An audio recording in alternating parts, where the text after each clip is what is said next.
Kerala in കോണ്ടെക്സ്റ്റിൽ module 2 ആർട്ടിക്കിളാണ് നമ്മൾ നോക്കുന്നത്.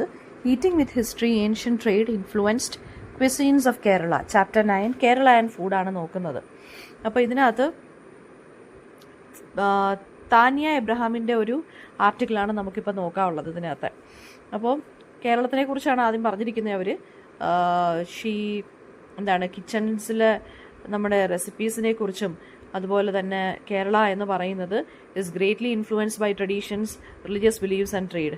അതുകൊണ്ട് തന്നെ നമുക്ക് ഒരുപാട് വെറൈറ്റി ഓഫ് ക്യൂസീൻസ് ആണ് ഉള്ളതെന്നാണ് പറയുന്നത്. അപ്പം നമ്മുടെ ഫുഡെന്ന് പറയുന്നത് ഫുഡാണ് ശരിക്കും പറഞ്ഞു കഴിഞ്ഞാൽ ആളുകളുടെ ലൈഫിൽ പ്രോമിനൻറ്റ് പൊസിഷൻ എന്ന് പറയുന്നത്. ആൻഡ് ഓൾസോ നമ്മൾ ഈ ഒരുപാട് റിലീജിയസ് ബിലീവ്സ്, നമ്മുടെ ട്രഡീഷനും നമ്മുടെ ട്രേഡും ഒക്കെ ആയിട്ട് നമ്മൾ ഒരുപാട് കണക്റ്റഡ് ആയതുകൊണ്ട് തന്നെ നമ്മുടെ കിച്ചൺസിലൊക്കെ എന്ന് വെച്ച് കഴിഞ്ഞാൽ വെറൈറ്റി ആയിട്ടുള്ള ഇന്നോവേറ്റീവ് ആയിട്ടുള്ള പുതിയ ഇൻഗ്രീഡിയൻസും അതുപോലെ തന്നെ നല്ല ഡിസ്റ്റിങ്ക്റ്റ് ആയിട്ടുള്ള ഫ്ലേവർഫുൾ ആയിട്ടുള്ള ഫുഡ് ഐറ്റംസും ഒക്കെയാണ് ഉണ്ടെന്നാണ് പറയുന്നത്. അപ്പോൾ നമുക്ക് നോക്കാം. കേരളത്തിൻ്റെ ഹിസ്റ്ററി എന്ന് പറയുന്നത് ഇതുവരെ സ്റ്റാർട്ട് ചെയ്യുന്നത് ലോർഡ് പരശുരാം, അതായത് ലോർഡ് വിഷുവിനെ 1 of the 10 അവതാർസ് അറേബ്യൻ സീയിലോട്ട് ആക്സ് എടുത്ത് എറിയുന്നു. And then he fetched out a piece of land. ആ ഒരു പീസ് ഓഫ് ലാൻഡ് വളരെ ബ്യൂട്ടിഫുൾ ആൻഡ് ഓൾസോ വളരെ വെൽത്തി ആയിരുന്നു. ആൻഡ് ദസ് അങ്ങനെയാണ് സ്റ്റോറി ഓഫ് സ്പൈസസ് തുടങ്ങുന്നത് നമ്മുടെ കേരളത്തിൽ. അപ്പം നമ്മുടെ കേരളത്തിൽ ഒരുപാടുള്ളതാണ് സ്പൈസസ് എന്ന് പറയുന്നത്. അപ്പോൾ ഈ ഒരു സ്പൈസസിൻ്റെ ഈ ഒരു അവൈലബിലിറ്റി എന്ന് പറയുന്നത് ഒരുപാട് രാജ്യങ്ങളിൽ എത്തുകയും അങ്ങനെയാണ് ഓരോരുത്തർ ഇവിടെ വന്ന് പുതിയ പുതിയ കമ്മ്യൂണിറ്റീസ് ആണെങ്കിലും പുതിയ പുതിയ സെറ്റിലേഴ്സ് ഇവിടെ വന്ന് നമ്മളുമായിട്ട് ട്രേഡ് കണ്ടക്റ്റ് നടത്തുന്നു. അങ്ങനെയാണ് പുതിയ പുതിയ കൾച്ചറും കമ്മ്യൂണിറ്റിയൊക്കെ നമുക്ക് നമ്മുടെ ഈ ഒരു ബ്ലെൻഡായി മാറിയത് കേരളത്തിൽ. അപ്പോൾ ഈ ഒരു കൾച്ചറൽ എമർജൻസ് അല്ലെങ്കിൽ ഒരു കൾച്ചറൽ കൊളാബറേഷൻ ആയിരുന്നു നമുക്കുണ്ടായിരുന്നത്. അതിൽ നിന്ന് നമുക്ക് ഒരുപാട് വേരിയസ് ആയിട്ടുള്ള ഫുഡ് ഐറ്റംസും ഒക്കെ വന്നു. അല്ലേ, അതായത് പല ഡിഫറെൻറ്റ് റിലീജിയൻ വന്നു, റിച്വൽസ് വന്നു, അങ്ങനെ ഫോറിൻ ഫുഡ് ഇൻഗ്രീഡിയൻസ് വന്നു.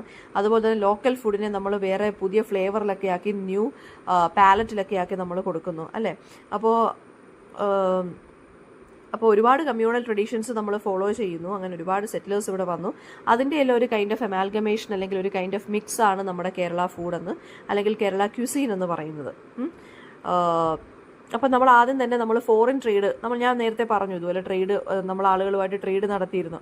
അപ്പോൾ ആ സ്പൈസ് ട്രേഡ് ആയിരുന്നു നമ്മൾ മെയിനായിട്ട് നടത്തിയിരുന്നത്. സ്പൈസ് ട്രേഡൊക്കെ നമ്മൾ നടത്തിയിരുന്നത് ഒരു സീ പോർട്ട് വഴിയാണ്. അതാണ് മുസീറസ്.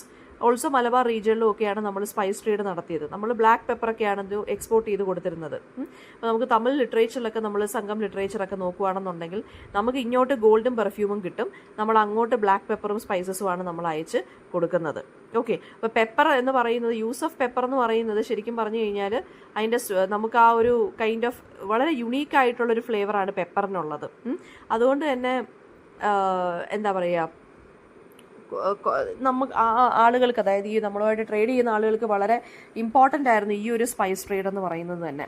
അങ്ങനെ ട്രേഡ് വന്നപ്പോൾ തന്നെ പുതിയ റിലീജിയനും പുതിയ ഐഡൻറ്റിറ്റിയും പുതിയ വേ ഓഫ് ലിവിങ് ഒക്കെ ആയിട്ട് മാറി. അപ്പോൾ പുതിയ കമ്മ്യൂണിറ്റീസ് ഒക്കെ വന്നു. അല്ലേ, അപ്പോൾ എക്കണോമിക് ഗെയിനിന് വേണ്ടി ഒരുപാട് ട്രേഡൊക്കെ നമ്മൾ നടത്തി.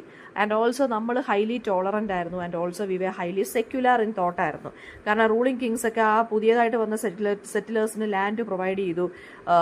അവർക്ക് അവരുടെ കമ്മ്യൂണിറ്റീസ് ഇവിടെ എസ്റ്റാബ്ലിഷ് ചെയ്യാൻ സമ്മതം കൊടുത്തു. അല്ലേ, ഇവിടെ ഉള്ള ലോക്കൽ വിമനെയും കല്യാണം കഴിച്ച് ഫാമിലീസ് റേസ് ചെയ്യാൻ പോലും നമ്മൾ അനുവാദം കൊടുത്തു. അപ്പോൾ ഒരു ഓപ്പൺ അക്സെപ്റ്റൻസ് ആയിരുന്നു നമുക്ക് ഫോറിൻ കൾച്ചറിൻ്റെ അടുത്തുള്ളത്. അങ്ങനെ തന്നെ നമ്മുടെ സൊസൈറ്റി വളരെയധികം ഫ്ലറിഷ്ഡ് ആയിട്ട് മാറി. അപ്പോൾ ഈ കൾച്ചറൽ ഐഡൻറ്റിറ്റീസും പ്ലസ് ഫോറിൻ കോണ്ടാക്റ്റും ടോളറൻ്റ് ആയിട്ടുള്ള ക്ലൈമറ്റും ഒക്കെ ആയിരുന്നു നമുക്ക്. അപ്പോൾ അതുകൊണ്ട് തന്നെ എന്താണ്, ഒരുപാട് റിച്വൽസ്, റിലീജിയസ്, നമ്മുടെ ഒരുപാട് ഐഡൻറ്റിറ്റീസ് അല്ലെങ്കിൽ ഒരുപാട് കമ്മ്യൂണിറ്റീസ് ഇവിടെ വന്ന് സെറ്റിൽ ആവാൻ തുടങ്ങി. അപ്പോൾ പുതിയ പുതിയ ക്വിസീൻസ് ഒക്കെ വരാൻ തുടങ്ങി. അതാണ് ഇവിടെ പറയുന്നത്. ആൻഡ് ഇൻ ഇന്ത്യ നമ്മുടെ ഇൻഡസ് വാലി സിവിലൈസേഷനാണ് നമ്മുടെ ഓൾഡസ്റ്റ് സിവിലൈസേഷൻ എന്ന് പറയുന്നത്. അവിടെ നിന്നാണ് എഗ് പ്ലാന്റ് അല്ലെങ്കിൽ സെസമിയുടെ ഒക്കെ കൾട്ടിവേഷൻ വന്നത്. ഓക്കെ, അപ്പോൾ 3000 BC ആയപ്പോഴത്തേക്കും അതർ അഗ്രികൾച്ചർ പ്രൊഡ്യൂസ് ആയിട്ടുള്ള ടെർമറിക് വന്നു, കാർഡമം വന്നു, ബ്ലാക്ക് പെപ്പർ വന്നു, മസ്റ്റാർഡ് വന്നു. അങ്ങനെ അഗ്രികൾച്ചർ ഗ്രാജുവലായിട്ട് ഡെവലപ്ഡ് ആവാൻ തുടങ്ങി. അങ്ങനെ ഈ ഇൻഗ്രീഡിയൻസ് ഒക്കെ നമ്മൾ ബ്ലെൻഡ് ചെയ്ത് യൂസ് ചെയ്യാൻ തുടങ്ങി. പുതിയ ഫ്ലേവറും പുതിയ കുക്കിംഗ് സ്റ്റൈലും ഒക്കെ ഈ ഇൻഗ്രീഡിയൻസ് നമുക്ക് തന്നു.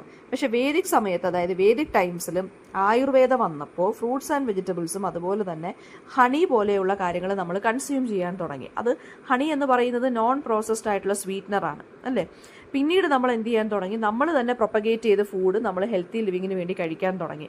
അതായത് ബുദ്ധിസം പോലെയുള്ള റിലിജൻ എന്ന് പറയുന്നത് അഹിംസ പോലെയുള്ള നോൺ വയലൻസ് ഒക്കെ പ്രൊമോട്ട് ചെയ്തു.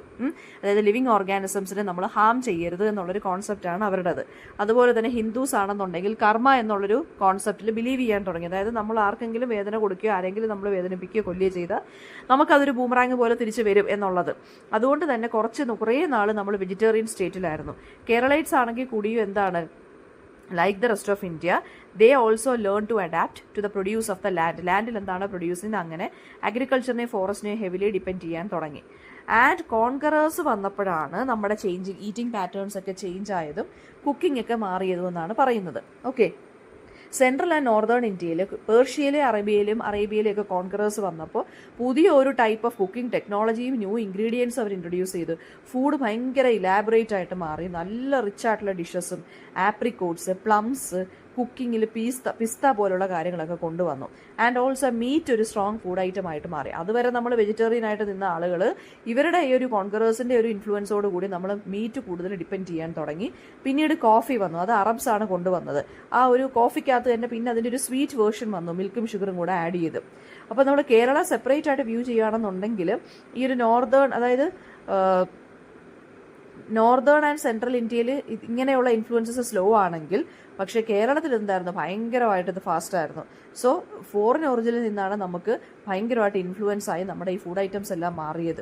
അവരൊരുപാട് പീരീഡ് ഓഫ് ടൈമിൽ എക്സ്റ്റെൻസീവായിട്ട് സ്റ്റേ ചെയ്തു. സംടൈംസ് സെഞ്ചുറീസ് വരെ അവരുടെ ഉണ്ടായിരുന്നു. അപ്പോൾ അതുകൊണ്ട് തന്നെ അവർ ഈ നേറ്റീവ്സുമായിട്ടും നേറ്റീവ് ഇൻഗ്രീഡിയൻസുമായിട്ടും ഒക്കെ ഭയങ്കര ഓപ്പൺ ആയിട്ട് മിങ്കിൾ ചെയ്യുന്ന ആളുകളായതുകൊണ്ട് നമുക്ക് എന്താണ് ഒരു വെറൈറ്റി ഓഫ് ഫുഡ് ഐറ്റംസ് നമുക്ക് കിട്ടി. അങ്ങനെ സ്പൈസ് ട്രേഡ് ആണ് ശരിക്കും പറഞ്ഞൊരു ഫുഡ് അഡ്വഞ്ചർ തന്നെ കേരളത്തിൽ കൊണ്ടുവന്നത്. അതായത് കേരളത്തിലെ മലബാർ ഹിൽസിലെ സ്പൈസസ് നമ്മൾ അറേബ്യയിലോട്ട് ഷിപ്പ് ചെയ്തു. അവിടുന്ന് നമ്മൾ എന്ത് ചെയ്യും, അവിടുന്ന് ഇവരെന്ത് ചെയ്യും, മെസപ്പൊട്ടേമിയയിലോട്ട് ഈജിപ്തിലോട്ട് സ്പൈസസ് കൊടുക്കും. ഓക്കെ, ദെൻ ക്രിസ്ത്യാനിറ്റിയും കാത്തലിസിസവും അറൈവൽ ഓഫ് ദ പോർച്ചുഗീസുമാണ് അടുത്ത് നമ്മൾ നോക്കുന്നത്. അങ്ങനെ സ്പൈസസിന് ഡിമാൻഡ് കൂടി, എസ്പെഷ്യലി ബ്ലാക്ക് പെപ്പറിന് ഡിമാൻഡ് കൂടി. അങ്ങനെ ഒരു ട്രെയിൻ ഓഫ് കോൺകറേഴ്സ് തന്നെ കേരളത്തിലോട്ട് വന്നു. ഫോർ എക്സാമ്പിൾ പോർച്ചുഗീസുകാർ കേരളത്തിൽ 15th century വന്നു. അവർ വന്നപ്പോൾ അവരുടെ കുറേ food items, potato, chilli, tomato, cashew nut, guava, papaya, pineapple, ഇതൊക്കെ അവർ കൊണ്ടുവന്നു. അതായത് 300 പ്ലാന്റ്സ് അവരിവിടെ ഇൻട്രൊഡ്യൂസ് ചെയ്തു. കേരളത്തിൽ അവരെന്ത് ചെയ്തു എന്ന് വെച്ച് കഴിഞ്ഞാൽ ജിഞ്ചർ, പെപ്പർ, കാർഡമം, സിനമൺ പോലെയുള്ള സ്പൈസസിൻ്റെ കൾട്ടിവേഷൻ ഇമ്പ്രൂവ് ചെയ്തു. അങ്ങനെ എക്സ്പ്ലോറേഴ്സിന് എന്താണ്, പോർച്ചുഗീസുകാർ ഇതൊക്കെ മുൻകൂട്ടി കണ്ടിട്ടാണ് ചെയ്തത്. അപ്പോൾ ഇതെല്ലാം ബ്രസീലിലോട്ട്, മലാക്ക, മലേഷ്യ ഇങ്ങനെയുള്ള സ്ഥലങ്ങളിലോട്ടൊക്കെ ഇവർ എക്സ്പോർട്ട് ചെയ്ത് അയക്കാൻ തുടങ്ങി. അങ്ങനെ അവിടെ നിന്ന് ഒരുപാട് പേര് വന്ന് കോൺകർ ചെയ്യാനായിട്ട് ശ്രമിച്ചു. കസ്റ്റാർഡ് ആപ്പിൾ, അതെന്ന് വെച്ച് കഴിഞ്ഞാൽ ശരിക്കും പറഞ്ഞാൽ ഇന്ത്യൻ ഒറിജിൻ അല്ല, അത് പോർച്ചുഗീസുകാർ കൊണ്ടുവന്നതാണ് ഫ്രം സൗത്ത് അമേരിക്ക. അതുപോലെ തന്നെ മൊസാംബി എന്ന് പറഞ്ഞ സിട്രസ് ഫ്രൂട്ട്, അത് ഓറഞ്ച് ഫാമിലിയിലുള്ളതാണ്. അതും മൊസാംബിക് എന്നാണ് അതിൻ്റെ പേരെന്ന് പറയുന്നത്. ഈ ഫ്രൂട്ട് ശരിക്കും പറഞ്ഞാൽ പോർച്ചുഗീസ് സീഫെയറേഴ്സിന് ഇഷ്ടമുള്ളതായിരുന്നു. അവർ ഈ ഡൈയിങ് സെയിലേഴ്സ്, അതായത് മരിക്കാറായ സെയിലേഴ്സിന് കൊടുക്കുന്ന കാര്യമായിരുന്നു, ക്യൂർ ചെയ്യാൻ വേണ്ടി കൊടുക്കുന്ന കാര്യമായിരുന്നു ഈ മൊസാംബി എന്നുള്ള സാധനം. അതായത് മുസംബി എന്ന് പറയുന്നത് അതിന് വൈറ്റമിൻ സി കണ്ടന്റ് കൂടുതലുണ്ടായിരുന്നു. അതുകൊണ്ട് ഈ വൈറ്റമിൻ സിയുടെ തന്നെ നമ്മുടെ ഡെഫിഷ്യൻസി ഡിസീസ് ഉണ്ടല്ലോ, സ്കർവി എന്ന് പറയുന്നത്, അതിനെതിരെ ഇത് നല്ല രീതിയിൽ ഫൈറ്റ് ചെയ്ത് നിൽക്കുമായിരുന്നു ഈ ഒരു ഫ്രൂട്ട്. ഓക്കെ, അപ്പോൾ ഈ സ്കർവി എന്ന് പറഞ്ഞ ഡിസീസ് മിക്കവാറും ഈ ഷിപ്പിലൊക്കെ വർക്ക് ചെയ്യുന്നവർക്ക് കൂടുതലായിട്ട് വരും. അപ്പോൾ ഈ മൊസാംബിക് എന്നുള്ള സ്ഥലത്താണ് ഇത് കൂടുതലായിട്ട് ഈ ഫ്രൂട്ട് കാണുന്നത്. ആൻഡ് പോർച്ചുഗീസുകാർ ഡീപ്പായിട്ട് നമ്മുടെ കേരളത്തിലെ ലോക്കൽ പീപ്പിളുമായിട്ട് ഭയങ്കരമായിട്ട് ഇൻറ്റഗ്രേറ്റ് ചെയ്തു. അതുകൊണ്ട് തന്നെ അവർക്ക് ഡയറക്റ്റ് ഇൻഫ്ലുവൻസ് ആണ് ഉള്ളത്. ആംഗ്ലോ ഇന്ത്യൻ കമ്മ്യൂണിറ്റി ഉണ്ടായിരുന്നു ഫോർട്ട് കൊച്ചിൻ ആൻഡ് തങ്കശ്ശേരി, കൊല്ലത്ത്. ഫോർ എക്സാമ്പിൾ അവർ ശരിക്കും പറഞ്ഞാൽ അവരുടെ റെസിപ്പീസ് ഇപ്പോഴും സ്റ്റിൽ പ്രിസർവ് ചെയ്യാറുണ്ട്, അവർ എത്ര ജനറേഷനാണെന്നുണ്ടെങ്കിലും. പിന്നെ അതുപോലെ തന്നെ കാത്തലിക് ചർച്ച് ഇൻ കേരളയിൽ അവിടെ അതായത് അവരുടെ റെക്കോർഡ് സൂക്ഷിക്കുന്നതിനകത്ത് ഇപ്പോഴും ഉണ്ട്. പോർച്ചുഗീസുകാർ നേറ്റീവ്സിനെ കല്യാണം കഴിച്ചു. ആൻഡ് ഒരു എന്താ പറയുക, എന്നാലും അവരെന്ന് വെച്ച് കഴിഞ്ഞാൽ എന്താണ്, അവരുടെ ആ ഒരു മിക്സ് ഓഫ് കൾച്ചർ, അതായത് നമ്മുടെ ഒരു മിക്സ് ഓഫ് ക്യുസീൻസ് ആണല്ലോ. അവർ നമ്മളെ കല്യാണം കഴിക്കുമ്പോൾ അവരുടെ ക്യുസീനും വരുന്നുണ്ട്, നമ്മുടെ ലോക്കൽ സ്പൈസസും ഉണ്ട്. അപ്പം നല്ലൊരു ഫ്ലേവർഫുൾ ആയിട്ടുള്ള ഫുഡായിരുന്നു അവരുടേതെന്നാണ് പറയുന്നത്. പിന്നെ അതായത് ഫോർ എക്സാമ്പിൾ പിഗഡോസി എന്ന് പറഞ്ഞൊരു ഇതുണ്ട്. പിഗഡോസി എന്ന് വെച്ച് കഴിഞ്ഞാൽ പോറിഡ്ജാണ്, ബോയിൽഡ് പ്ലാന്റെയിൻസും കോക്കനട്ട് മിൽക്കും കൂടെ ഉള്ള ഒരു സ്വീറ്റ് ആയിട്ടുള്ളൊരു പോറിഡ്ജാണിത്. അതിന് പിന്നെ അതുപോലെ തന്നെ ഫേമസ് വിന്താലു, അതൊക്കെയെന്ന് വെച്ച് കഴിഞ്ഞാൽ പോർച്ചുഗീസുകാർ റെഡ് വൈനും വിനീഗറും ഗാർലിക്കും ഒക്കെ വെച്ച് കുക്ക് ചെയ്യുന്നൊരു സംഭവമാണ്. അപ്പോൾ പോർച്ചുഗീസ് റെസിപ്പീസ് ലോക്കലി അവൈലബിൾ ആയിട്ടുള്ള കോക്കനട്ട് പോലുള്ള ഇൻഗ്രീഡിയൻസ് വെച്ചിട്ട് ഉണ്ടാക്കാറുമുണ്ട്. Okay, and of the many food ingredients introduce by the Portuguese, വിനീഗറാണ് പ്രൈം ഇൻഫ്ലുവൻസർ എന്ന് പറയുന്ന കേരള ക്വിസീനിൽ. ഇന്ത്യ വിനീഗർ പ്രൊഡ്യൂസ് ചെയ്തിരുന്നു പോർച്ചുഗീസിന് മുന്നേ തന്നെ, പക്ഷെ അവരാണ് കുക്കിങ്ങിൽ അത് ഇൻട്രൊഡ്യൂസ് ചെയ്ത്. കാരണം അവർ എക്സ്റ്റെൻസീവായിട്ട് യൂസ് ചെയ്യുന്ന വിനീഗർ. ഫോർ എക്സാമ്പിൾ ഈ മീറ്റൊക്കെ, സോൾട്ടഡ് മീറ്റൊക്കെ പ്രിസർവ് ചെയ്യാനും ഗാർലിക്കൊക്കെ വെച്ചിട്ടാണ് ഇവർ ഇതൊക്കെ ചെയ്തിരുന്നത്, സ്റ്റോർ ചെയ്ത് ലാർജ് ബാരൽസിനകത്ത്, ഇപ്പോൾ ഷിപ്പിനകത്തൊക്കെ കൊണ്ടുപോകാനും ഒക്കെ. അപ്പോൾ അതുകൊണ്ട് തന്നെ ഈ വിനീഗറിൽ ഇങ്ങനെ മുക്കി വെക്കുന്നത് കൊണ്ട് തന്നെ പെട്ടെന്ന് എടുത്ത് ഇവർക്ക് വേണമെന്നുണ്ടെങ്കിൽ ഓയിലിട്ട് ഫ്രൈ ചെയ്യായിരുന്നു. അപ്പോൾ മീറ്റ് പിക്കിൾ പോലൊക്കെ ഇവർക്ക് യൂസ് ചെയ്യായിരുന്നു. അതുപോലെ തന്നെ റെഡ് ചില്ലി പെപ്പേഴ്സ് അതും ഇവർ തന്നെയാണ് ഇൻട്രൊഡ്യൂസ് ചെയ്തത്. അപ്പോൾ കുക്കിങ്ങിനെ നല്ല രീതിയിൽ ഗ്രേറ്റ് ആയിട്ട് ഇതിനെ അങ്ങ് മാറ്റി. ഫിഷ് ആൻഡ് മീറ്റ് കറീസും പുതിയ ഫ്ലേവറിൽ റെഡ് ചില്ലി പെപ്പേഴ്സ് വെച്ചിട്ട് ഡ്രൈ ആയിട്ടും ഫ്രഷ് ആയിട്ടും നല്ല ഹോൾ അല്ലെങ്കിൽ ഗ്രൗണ്ട് ആയിട്ടും ഒക്കെ കുക്ക് ചെയ്യാൻ തുടങ്ങി. ആൻഡ് ഓൾസോ അവരാണ് ഈസ്റ്റ് കൊണ്ടുവന്നത് നമുക്ക്. അപ്പോൾ ബ്രെഡിലൊക്കെ യൂസ് ചെയ്യാൻ തുടങ്ങി. അത് നമുക്ക് അൺനോൺ ആയിട്ടുള്ളൊരു കാര്യമായിരുന്നു ഈസ്റ്റ് എന്ന് അല്ലെങ്കിൽ ബ്രെഡ് എന്ന് പറയുന്നത്. ആ സമയത്ത് ഓവൻസ് ഒന്നും ഇല്ലാത്തത് കൊണ്ട് പോർച്ചുഗീസുകാർ ബ്രെഡ് സ്റ്റീം ചെയ്ത് അല്ലെങ്കിൽ റോസ്റ്റ് ചെയ്തൊക്കെയാണ് എർത്തേൺ വെസൽസിലൊക്കെ ഇട്ടാണ് ചെയ്യുന്നത്. പിന്നെ നെക്സ്റ്റ് പടം എന്ന് പറയുന്നത് ബ്രെഡ്. അപ്പം ബ്രെഡിനെ ആ സമയത്ത് നമ്മൾ ബോലോ എന്നുള്ള രീതിയിലായിരുന്നു പറഞ്ഞുകൊണ്ടിരുന്നത് കേട്ടോ. പോർച്ചുഗലിൽ ബോലോ എന്നാണ് ബ്രെഡിനെ. ഈവൻ ടുഡേ കേരളത്തിലും അതിനെ ആ ഒരു പ്രത്യേക തരത്തിലുള്ള ബ്രെഡിനെ നമ്മൾ ബോലോ എന്നാണ് പറയുന്നത്. റൈസ് ഫ്ലോർ പ്ലസ് കോക്കനട്ട് ഒക്കെ വെച്ചിട്ടുള്ള ഇൻഫ്ലുവൻസ് ഇതിനകത്ത് നമുക്ക് കാണാം. അപ്പോൾ ഫ്രഷ്ലി ബേക്ക്ഡ് കേക്ക്സ്, ബ്രെഡ്, ഇതൊക്കെ ആ ഒരു നേറ്റീവായിട്ടുള്ള ഒരു എന്താ പറയുക ഇതിലോട്ട് നമുക്ക് അതായത് നേറ്റീവായിട്ടുള്ള പിന്നെ ഫുഡ് ഐറ്റംസിലോട്ട് അത് ഇൻഫ്ലുവൻസ് ആയിട്ട് കയറാൻ തുടങ്ങി. പിന്നെ ഫുഡ് മാത്രമല്ലായിരുന്നു ചേഞ്ച് ആയത്, ഈറ്റിംഗ് ഹാബിറ്റ്സും റിഫൈൻഡ് ആയി. നേറ്റീവ്സ് നമ്മളെങ്ങനെ ബനാന ലീഫിലാണ് കഴിച്ചുകൊണ്ടിരുന്നത്. പിന്നീട് നമ്മൾ പോർസലിൻ യൂട്ടൻസിൽസിലും ടേബിൾസിലും ചെയർസിലും ഒക്കെ ഇരുന്ന് ഡൈൻ ചെയ്ത് കഴിക്കാൻ തുടങ്ങി. നമ്മൾ കിച്ചൺ ഫ്ലോറിലൊക്കെ ഇരുന്നായിരുന്നു കഴിച്ചുകൊണ്ടിരുന്നത്. പിന്നെ ചൈനീസ് പോർസലിൻ വന്നു, പിന്നെ ഓൾസോ ചൈനീസ് ചീനച്ചട്ടി വന്നു നമ്മുടെ. പിന്നെ ചൈനീസ് ഏൺസ് വന്നു. അത് നമ്മൾ ഹണിയൊക്കെ ഷിപ്പ് ചെയ്യാൻ വേണ്ടി എടുത്തു. പെപ്പറും സ്പൈസസും ഒക്കെ നമുക്ക് തിരിച്ച് കിട്ടി, തിരിച്ച് നമ്മൾ കൊടുത്തു. So much set. അപ്പോൾ ഈ ചൈനീസ് ഏൺസും ചൈനീസ് പോർസലീൻസും ഒക്കെ നമ്മൾ സോൾട്ട്, റോ മാംഗോസ് ഒക്കെ, അതായത് മാങ്ങ ഉപ്പിലിടാനും ഒക്കെ നമ്മൾ യൂസ് ചെയ്യാൻ തുടങ്ങി. ആൻഡ് കാത്തലിക് ഫെയ്ത്ത് കൊണ്ടുവരിക എന്നുള്ളതായിരുന്നു പോർച്ചുഗീസുകാരുടെ മെയിൻ കൺസേൺ എന്ന് പറയുന്നത്. Christianity was already prevalent in Kerala. പോർച്ചുഗീസുകാർ വന്നപ്പോൾ തന്നെ, അതായത് പിന്നെ ആ സമയത്ത് സെയിൻറ്റ് തോമസ് അപ്പോസ്റ്റൽ ഉണ്ടല്ലോ ജീസസിൻ്റെ, അപ്പോൾ അദ്ദേഹം ഇവിടെ വന്നിട്ട് മുസീരിയസ് ബോട്ടിൽ വന്നിട്ട് എന്താണ് ഈ ക്രിസ്ത്യാനിറ്റി സ്പ്രെഡ് ചെയ്യാനൊക്കെ അദ്ദേഹം സ്റ്റാർട്ട് ചെയ്തിരുന്നു. ഓക്കെ, അപ്പോൾ അങ്ങനെയുള്ളവരെയാണ് നസ്രാണി ക്രിസ്ത്യൻസ് എന്ന് നമ്മൾ വിളിക്കുന്നത്. അപ്പോൾ അവർക്കും സ്ട്രിഗ്നൻ്റ് ആയിട്ടുള്ള ഭയങ്കര ഫുഡ് കസ്റ്റംസ് ഒക്കെ ഉണ്ടായിരുന്നു. സ്പെസിഫിക് ആയിട്ടുള്ള ഫുഡ് ഉണ്ടായിരുന്നു അവർക്ക് അവരുടെ ഫെസ്റ്റിവൽസിനും ഫാസ്റ്റിംഗ് സമയത്തും ഒക്കെ. പെസഹ മീൽ ഓഫ് നസ്രാണീസ്, അതെന്ന് വെച്ചാൽ ഈ ജീസസ് ക്രൈസ്റ്റിൻ്റെ ആ ഒരു ക്രൂസിഫിക്ഷനെ കമമറേറ്റ് ചെയ്യുന്ന ആ ഒരു ഹോളി വീക്കിൽ അവർ കഴിക്കുന്നതാണ് പെസഹ അപ്പം അല്ലെങ്കിൽ പെസഹ മീൽ. അപ്പോൾ അത് ഒരു ബ്രെഡ് അല്ലെങ്കിൽ അപ്പമാണ്. അത് പ്രയറിന് ശേഷം അവർ കഴിക്കുന്നതാണ്. ഫാമിലി മെമ്പേഴ്സിനും ഹെഡ് ഓഫ് ദ ഫാമിലിക്കും അത് ഷെയർ ചെയ്യുന്നു. പിന്നെ പെസഹ അപ്പം റൈസ് ഫ്ലോർ കൊണ്ട്, and also it is cooked with a cross. പിന്നെ അതൊരു പാം ലീഫ് കൊണ്ടിട്ടാണ് റിസീവ് ചെയ്യുന്ന പാം സൺഡേയിൽ. അപ്പം നമ്മൾ ജാഗറി, കാർഡമം, കോക്കനട്ട് മിൽക്ക് കൊണ്ടാണ് ഡിപ്പ് ചെയ്ത് അതായത് അങ്ങനെയാണ് ഉണ്ടാക്കുന്നത്. പിന്നെ അതുപോലെ തന്നെ ബിറ്റർ ഹെർബ്സ് നമ്മൾ കുടിക്കുമായിരുന്നു. അതെന്ന് വെച്ചാൽ ക്രൈസ്റ്റിൻ്റെ ആ ഒരു ഡ്രിങ്കിനെ കാണിക്കാനാണ്. അത് പെസഹ റിച്വലിൻ്റെ പാർട്ടല്ല, അല്ലാതെ ഗുഡ് ഫ്രൈഡേയിലൊക്കെ നമ്മൾ ചർച്ചസിലൊക്കെ കൊടുക്കുന്നതാണ്. ആൻഡ് അത് പിന്നെ അതുപോലെ തന്നെ കുറേയൊക്കെ റിച്വൽസ് നമ്മൾ ജൂയിഷ് കമ്മ്യൂണിറ്റിയുടെ ഇതിനകത്തുനിന്ന് നമ്മൾ ഇൻഫ്ലുവൻസ് ആയിട്ടുണ്ട്.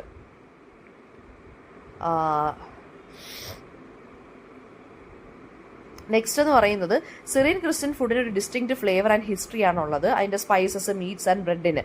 വേർഡ് അപ്പം എന്ന് പറയുന്നത് തന്നെ സിറിയക് വേർഡ് അപ്യ എന്നുള്ളതിനകത്ത് നിന്ന് വന്നതാണ്. സിറിയൻ ക്രിസ്ത്യൻസിന് നമ്പർ ഓഫ് ബ്രെഡ്സും, അതായത് ഒരുപാട് ബ്രെഡ് ഐറ്റംസ് ഒക്കെ അവർക്ക് അറിയായിരുന്നു. അതായത് കള്ളപ്പം, ഇങ്ങനെയൊക്കെയുള്ള ഒരുപാട് അപ്പം ഐറ്റംസ് അല്ലെങ്കിൽ ബ്രെഡ് ഐറ്റംസ് ഒക്കെ ഇവർ യൂസ് ചെയ്യായിരുന്നു. ആൻഡ് ഓൾസോ പോർച്ചുഗീസുകാർ 15th century വന്നപ്പോൾ തന്നെ അവർ ശരിക്കും പറഞ്ഞു കഴിഞ്ഞാൽ ഈ ക്രിസ്ത്യാനിറ്റിയുടെ പ്രസൻസ് കണ്ട് അവർ കുറച്ചൊന്ന് ഡിസ്റ്റർബ്ഡ് ആയി. കാരണം അവർ വരുന്നതിന് മുന്നേ കാത്തലിസിസം ഇവിടെ സ്പ്രെഡ് ആയല്ലോ. അങ്ങനെ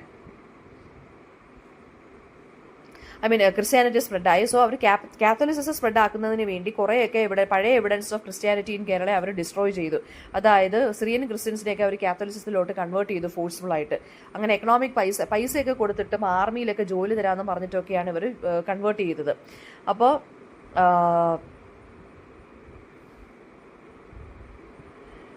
ആൻഡ് അടുത്തതെന്ന് പറയുന്നത് ഇങ്ങനെ ഫോഴ്സ്ഫുൾ ആയിട്ട് കാത്തലിസിസത്തിലോട്ട് എന്താ പറയുക ഇങ്ങനെ കൺവേർട്ട് ചെയ്ത ആ സിറിയൻ ക്രിസ്ത്യൻസ് എന്ന് പറയുന്ന അവർ ഈ ലാറ്റിൻ ലാറ്റിൻ റൈറ്റ്സ് ഇങ്ങനെയുള്ള കാര്യങ്ങളൊന്നും അതെല്ലാം റിജക്റ്റ് ചെയ്തിരുന്നു. ഓക്കെ, ഇവരുടെ ഫോർഫാദേഴ്സിൻ്റെ കാര്യങ്ങൾ, ട്രഡീഷൻസ് തന്നെയായിരുന്നു ഫോളോ ചെയ്തുകൊണ്ടിരുന്നത്. പിന്നെ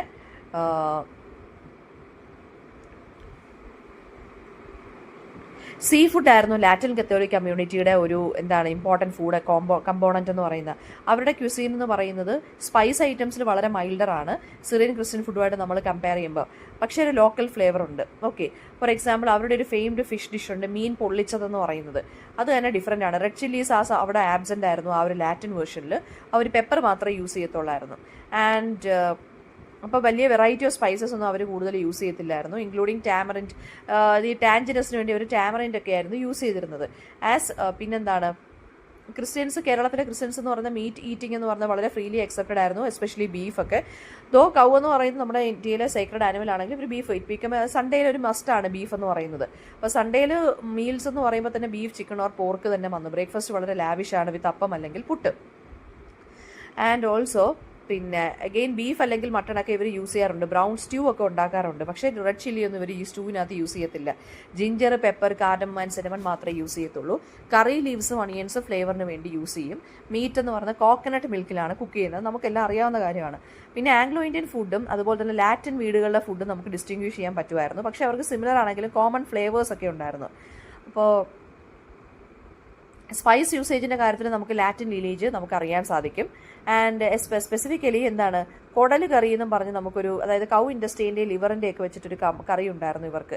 അത് ഈ റിലീജിയസ് ഫീസ്റ്റിൻ്റെ സമയത്താണ്, അതായത് മദർ മേരി, അതായത് feast of mother Mary in the month of May, ആ സമയത്താണ് ഈ കുടൽ കറിയൊക്കെ ഉണ്ടാക്കുന്നത്. ഓക്കെ, പിന്നെ സ്റ്റീംഡ് റൈസ് കേക്കൊക്കെ പോർച്ചുഗീസുകാരാണ് കൊണ്ടുവന്നത്, മെയ്ഡ് ഓഫ് റൈസ് പൗഡർ. അപ്പം പോർച്ചുഗീസുകാർ ഈ ആർമിയിലെ ആളുകൾക്ക് ഫീഡ് ചെയ്യാൻ വേണ്ടിയാണ് ഇത് കൊണ്ടുവന്നതെന്നാണ് പറയുന്നത്. റൈസിനെ പൗഡർ ചെയ്തിട്ട് സിലിണ്ട്രിക്കൽ ബാംബു പൈപ്സിൽ നമ്മുടെ പുട്ടാണ് ആ സംഭവം, അതിങ്ങനെ ബോയിൽ ചെയ്ത് കൊടുക്കുമായിരുന്നു എന്ന്. പിന്നെ കോക്കനട്ട് നമ്മുടെ പുട്ടിലോട്ട് ആഡ് ചെയ്യുന്നതാണ് നമ്മുടെ കേരള സ്പെഷ്യാലിറ്റിയാണ്. ഓക്കെ, അടുത്തത് Dutch power, arrival of English, rise of Anglo Indians ആണ്. ഡച്ചുകാർ കൊച്ചിൻ 1653 ഇൻവേഡ് ചെയ്തു. ആൻഡ് അവർ പോർച്ചുഗീസ് ഇൻഫ്ലുവൻസ് കംപ്ലീറ്റ് ആയിട്ട് വൈപ്പ് ഔട്ട് ചെയ്യാനുള്ളൊരു എയിമിലാണ് വന്നത്. ഇൻക്ലൂഡിങ് ബിൽഡിങ്സും കുറച്ച് ലൈബ്രറീസ്, ഹൗസസും എല്ലാം അവർ തകർത്ത് കളഞ്ഞു. സ്ട്രീറ്റ് നെയിംസ് പോലും പോർച്ചുഗീസിൽ നിന്ന് ഡച്ചിലോട്ട് മാറ്റി. പക്ഷേ കാത്തലിസിസോ ഫുഡും അവരുടെ ഫുഡും അവർക്ക് എന്ത് ചെയ്യാൻ പറ്റിയില്ല, കംപ്ലീറ്റ് ആയിട്ട് ഇറേസ് ചെയ്യാൻ പറ്റിയില്ല. പോർച്ചുഗീസ് ക്വിസീനാണ് ഇപ്പോഴും നിലനിന്നുകൊണ്ടിരിക്കുന്നതെന്നാണ് പറയുന്നത്. അപ്പോൾ ഡച്ചിൻ്റെ റെയിൻ വളരെ ടൈറ്റ് ആൻഡ് കണ്ടെയ്ൻഡ് ആയിരുന്നു. ആൻഡ് ഓൾസോ അവർ ഓപ്പൺ മാരേജ് പോളിസി ആയിരുന്നു ഉണ്ടായിരുന്നത്. പോർച്ചുഗീസുകാർ ഒരു ഓപ്പൺ മാരേജ് പോളിസി ആയിരുന്നു കൊണ്ടുവന്നെങ്കിൽ ഡച്ചുകാർ അതിനെതിരായിരുന്നു. ആ സമയം ഡച്ചുകാർ വന്നപ്പോഴത്തേക്ക് ഒരു ഇൻഡോ പോർച്ചുഗീസ് കമ്മ്യൂണിറ്റി തന്നെ നമ്മൾ ഡെവലപ്പ് ചെയ്തിരുന്നു. ആ ട്രഡീഷണൽ കൾച്ചറൊക്കെ നമ്മൾ ഫോളോ ചെയ്യാൻ തുടങ്ങി കേരളത്തിൽ. സോ പോർച്ചുഗീസ് റൂൾ എൻഡ് ചെയ്താലും പക്ഷേ കൊച്ചിൻ ആ ഒരു ഏരിയയിലൊക്കെ പോർച്ചുഗീസിൻ്റെ ഒരു ഇൻഫ്ലുവൻസ് നമുക്ക് കാണാൻ സാധിക്കുമെന്നാണ് പറഞ്ഞത്. പിന്നെ ഈ ഡച്ചുകാർ കൊണ്ടുവന്നതാണ് സമ്മർ ഹൗസസും പിന്നെ അതുപോലെ തന്നെ അതിൻ്റെ കൂടെയുള്ള ഫുഡ് ആൻഡ് ഡ്രിങ്ക് എന്ന് പറയുന്നത് അതൊരു എസെൻഷ്യൽ ലൈഫ് സ്റ്റൈൽ പാർട്ടാക്കി മാറ്റി. അതായത് ഭയങ്കര എക്സ്ട്രാവജൻ്റ് ആയിട്ടുള്ള dinners, brandy, beer, wine, tobacco pipes ഒക്കെ ഡച്ചുകാരാണ് കൊണ്ടുവന്നതെന്നാണ് പറയുന്നത്. ഓക്കെ, പിന്നെ potato cutlet, sweet cake, with dried plums, ഇതൊക്കെയെന്ന് വെച്ചാൽ ഡച്ചുകാരുടെ ഇൻട്രൊഡക്ഷനാണ്. ദെൻ ഓൾസോ ഈ ഫോർട്ട് കൊച്ചിലുള്ള ഏരിയാസിലൊക്കെയാണ് ഈ കട്ട്ലറ്റ്സ് പോലുള്ള പൊട്ടറ്റോ കട്ട്ലറ്റ്സ് പോലുള്ള കാര്യങ്ങളൊക്കെ ഫേമസ് ആയത്. പിന്നെ ഡച്ച് ബിസ്ക്കറ്റ്സും ഉണ്ടായിരുന്നു. അത് ഹാർഡ് കേക്ക് ഓഫ് റൈസ് ഫ്ലോറും കോക്കനട്ട് മിൽക്കിൽ നിന്നുമായിരുന്നു ഉണ്ടാക്കിയിരുന്നത്, ആ കുക്കീസ് പോലത്തുള്ള കാര്യം. പിന്നീട് അച്ചപ്പവും റോസ് കുക്കീസും ഒക്കെ ഇതിനകത്തുനിന്ന് വന്നതെന്നാണ് പറയുന്നത്. പിന്നെ ട്രഡീഷണൽ, അതായത് അതുപോലെ തന്നെ ആൽക്കഹോൾ ഇവരുടെ ഇതിൽ മസ്റ്റായിരുന്നു.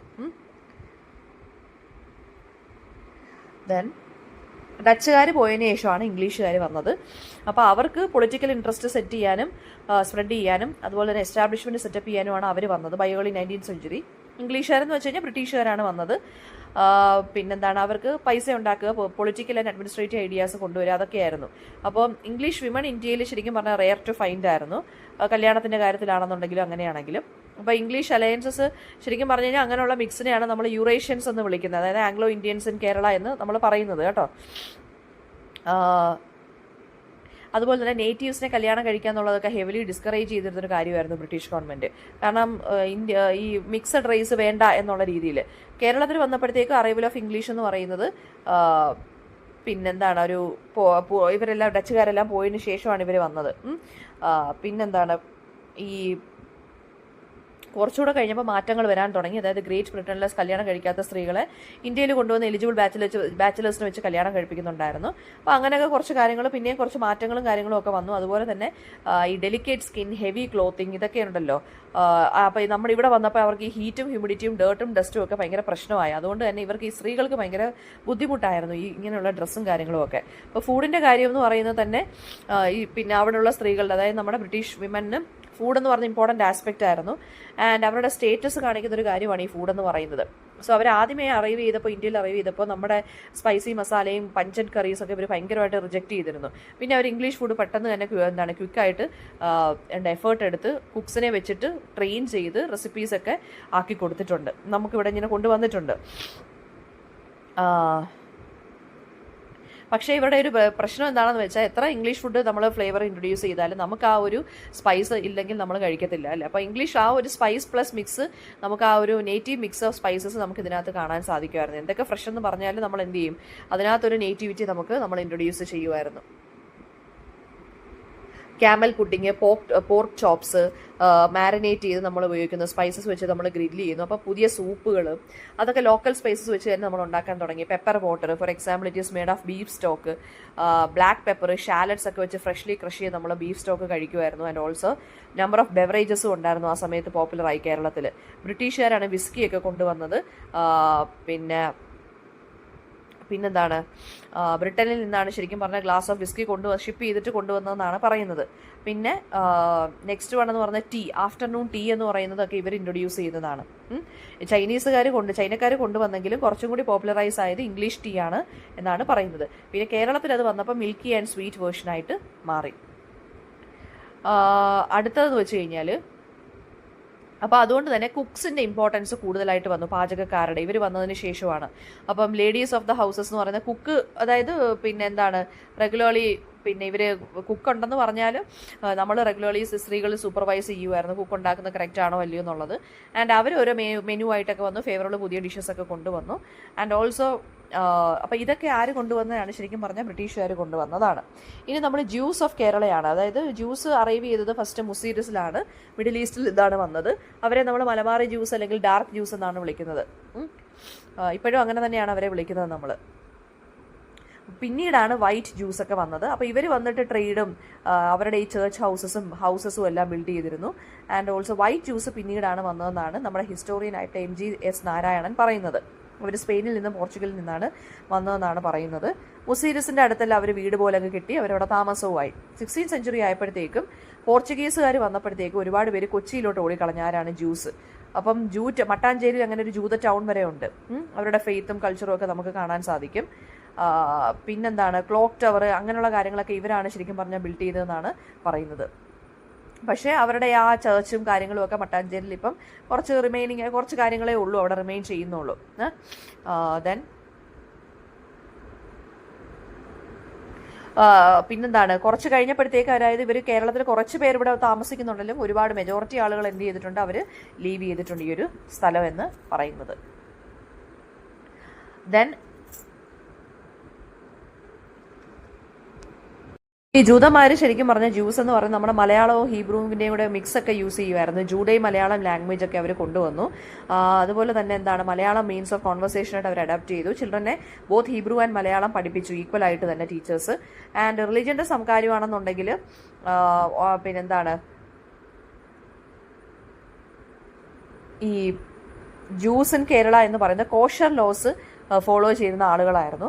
അപ്പം ഈ ഗ്രെയിൻസ്, അതായത് വീറ്റ്, ഓട്സ്, ബാർലി, ഇങ്ങനെയുള്ള കാര്യങ്ങളൊക്കെ അവർ മാസത്തിൽ ഒരു ദിവസമെങ്കിലും ഇതെല്ലാം റിമൂവ് ചെയ്യുമായിരുന്നു.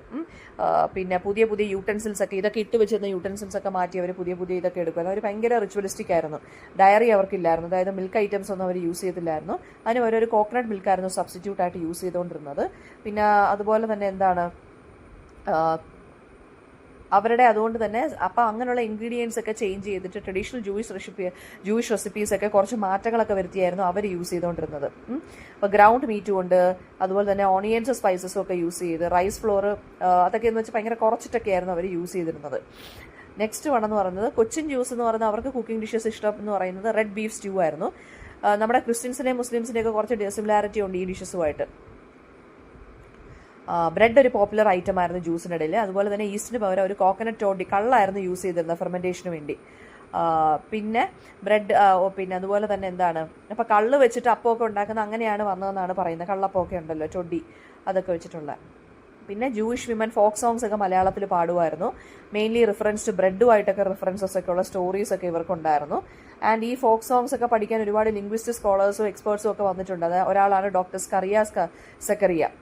ഇപ്പോൾ ഒരു സ്ത്രീയുടെ അതായത് ഇവരുടെ സ്ത്രീകളുടെ കല്യാണത്തിനൊക്കെ ഒരു അമ്മ അവർക്ക് ഒരു കസ്റ്റമറി ബുക്ക് കൊടുക്കുന്നതാണ് പറയുന്നത്. അപ്പോൾ അതിൻ്റെ ഈ ലിറിക്സും സോങ്സും റെസിപ്പീസും family generation wise hand over ചെയ്യുന്ന റെസിപ്പീസ് എല്ലാം ബുക്കിനകത്ത് കാണുമെന്നാണ് പറയുന്നത്.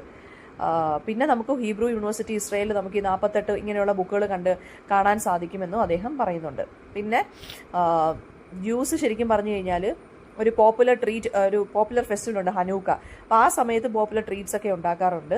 പിന്നെ മുട്ട, അതായത് Jewish version of Muslim sweet ആണ് മുട്ട എന്ന് പറയുന്നത്. അതൊക്കെ വെഡ്ഡിങ്സിൽ ഉണ്ടാക്കുമായിരുന്നു.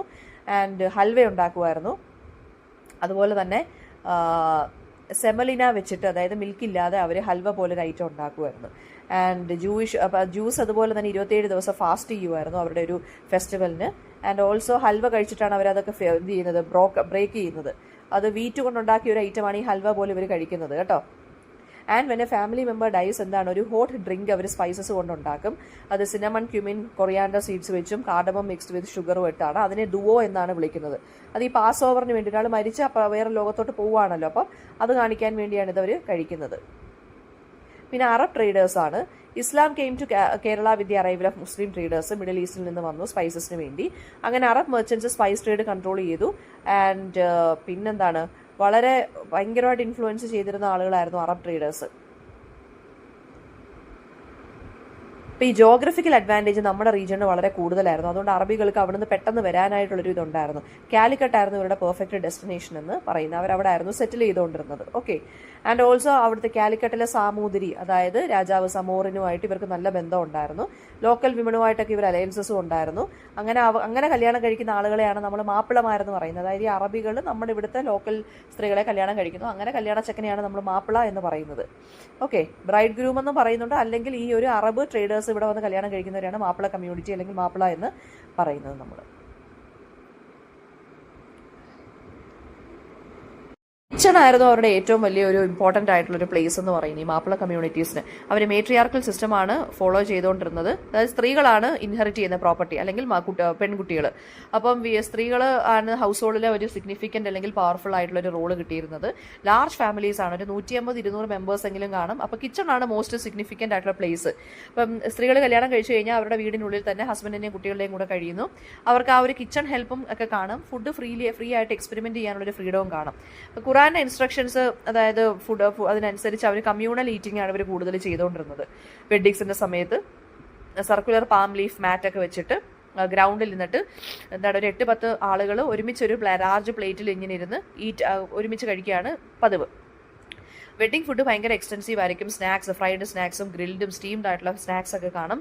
അപ്പവും അതുപോലെ തന്നെ പറാട്ടയൊക്കെ ഉണ്ട് മീറ്റ് ഡിഷസിൻ്റെ കൂടെ കഴിക്കാൻ. മട്ടൺ ബിരിയാണിയും ചട്നിയും അതുപോലെ തന്നെ കേർഡ് ബേസ്ഡ് സാലഡും ഡേറ്റ് പിക്കിളും ഉണ്ടായിരുന്നു. ബിരിയാണിയും ഉണ്ടായിരുന്നു ഈ സമയത്ത്.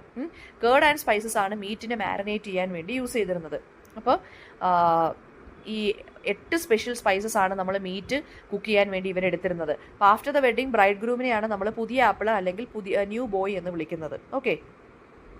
Breakfast day after the wedding എന്ന് പറഞ്ഞാൽ സെലിബ്രേറ്റഡ് മീലായിരിക്കും. പുതിയ ആപ്പിളേക്ക് ബോയിൽഡ് എഗ്സും വളരെ ബനാനാസ് ഒക്കെ കൊടുക്കും.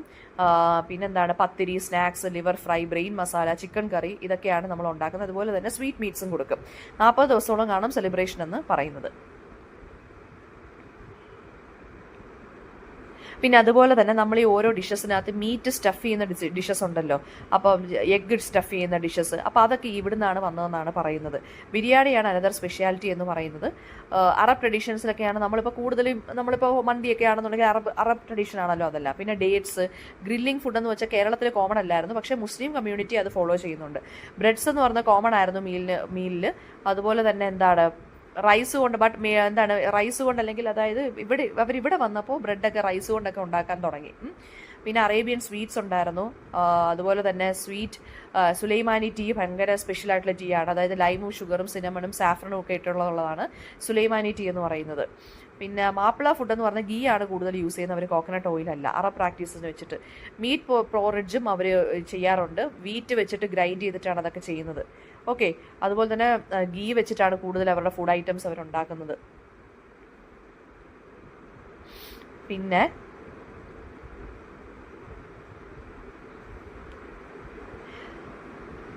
അതുപോലെ തന്നെ എന്താണെന്ന് വെച്ച് കഴിഞ്ഞാൽ ഈ മുസ്ലിം മലബാർ കമ്മ്യൂണിറ്റീസിൽ സീഫെയറേഴ്സ് ആയിരുന്നു. അവർ ഈ ഷിപ്പിലൊക്കെ പോകുന്ന, അതായത് മീൻ പിടിക്കാൻ പോകുന്ന ആളുകളും ഉണ്ടായിരുന്നുകൊണ്ട് ഫിഷ് അവരുടെ ഒരു ഇമ്പോർട്ടൻറ്റ് ഒരു പാർട്ട് തന്നെയാണ് അവരുടെ ഫുഡിൽ. അതുപോലെ തന്നെ എന്ന് വെച്ച് കഴിഞ്ഞാൽ ടാമറൈൻഡ് യൂസ് ചെയ്തിട്ടും റോ മാംഗോ അല്ലെങ്കിൽ ടൊമാറ്റോ വെച്ചിട്ടും ഒരു മീൻ കറി ഉണ്ടാക്കാറുണ്ട്, ഫിഷ് കറി ഉണ്ടാക്കാറുണ്ട്. ആൻഡ് ഓൾസോ ഗൂസ്ബെറി വെച്ചിട്ടും, അതായത് നെല്ലിക്ക വെച്ചിട്ടും അവർക്ക് ഇമ്പോർട്ടൻ്റ് ആയിട്ടുള്ള കാര്യങ്ങൾ ഇവർ ചെയ്യാറുണ്ട്. ഇപ്പോൾ മലബാർ മുസ്ലിം കമ്മ്യൂണിറ്റി എന്ന് വെച്ചാൽ ഒരു യുണീക്ക് മുസ്ലിം കമ്മ്യൂണിറ്റിയാണ്. അവർക്ക് അവരുടേതോൺ മലയാളം വേർഷനുണ്ട്. അറബി മലയാളം എന്നാണ് പറയുന്നത്. അറബിക്കിലായിരിക്കും ലെറ്റേഴ്സ്. പിന്നെ എവറി കിച്ചൺ എന്ന് പറയുന്നത് ഭയങ്കര ആക്റ്റീവായിട്ടുള്ള കിച്ചൺ ആയിരിക്കും. എപ്പോഴും സ്നാക്സ് ഒക്കെ പ്രിപ്പയർ ചെയ്ത് ഈവനിങ്ങിലാണെങ്കിലും മന്ത് ഓഫ് റംസാനിലാണെന്നുണ്ടെങ്കിലും ഒക്കെ സ്നാക്സ് ആണ് അവർക്ക് കൂടുതലായിട്ടും ഉള്ളത്. Okay, variety of sea food items അല്ലെങ്കിൽ same food items, variety of food items ആണ് അവർ പ്രിപ്പയർ ചെയ്യുന്നത്. 50 ഡിഫറെൻറ്റ് ടൈപ്സ് ഓഫ് പത്തിരി ഉണ്ടെന്നാണ് പറയുന്നത്. പിന്നെ ഫില്ലിങ്സ് യൂസ് ചെയ്തിട്ട് സമൂസ ഒക്കെ അല്ലെങ്കിൽ ഫ്രൈഡ് അല്ലെങ്കിൽ സ്റ്റീംഡ് സ്നാക്സ് ഉണ്ട്. അപ്പോൾ മലബാർ മുസ്ലിം കമ്മ്യൂണിറ്റിയിലെ ഫുഡ് ഐറ്റംസ് എന്ന് വെച്ച് കഴിഞ്ഞാൽ ഭയങ്കര വെറൈറ്റി ആയിട്ടുള്ള ഫുഡ് ഐറ്റംസ് ആണ്. അപ്പോൾ പിന്നെ ജ്യൂസ് എന്ന് പറയുന്നത് നമ്മുടെ കേരളത്തിൽ ഡിസപ്പിയർ ആയിക്കൊണ്ടിരിക്കുകയാണ്. ബാക്കിയുള്ള യുണീക്ക് ഐഡൻറ്റിറ്റീസ് ഒക്കെ, ബാക്കിയുള്ള ഫുഡ് ഐറ്റംസ് ഒക്കെ ഇങ്ങനെ ഫ്ലറിഷ്ഡ് ആയിക്കൊണ്ടിരിക്കുകയാണ്. അപ്പം കേരള ഇങ്ങനെ ഗുഡ് ബൈ പറയുന്നുണ്ടെങ്കിലും പക്ഷേ നമുക്ക് അതിൻ്റെ പ്രസൻസ് നമ്മുടെ ഓരോ ഫുഡ് ഐറ്റംസിലും നമുക്ക് കാണാൻ സാധിക്കും. ആളുകളെല്ലാം ഇവിടുന്ന് പോയി കഴിഞ്ഞാലും എന്തെന്നാണ് പറയുന്നത്, പക്ഷേ അവരുടെ ആ ഒരു ഇമ്പാക്റ്റ് നമുക്ക് എന്ത് ചെയ്യാം, എല്ലാ രീതിയിലുള്ള ഫുഡ് ഐറ്റംസിലും നമുക്ക് കാണാൻ സാധിക്കും എന്നാണ് പറയുന്നത്.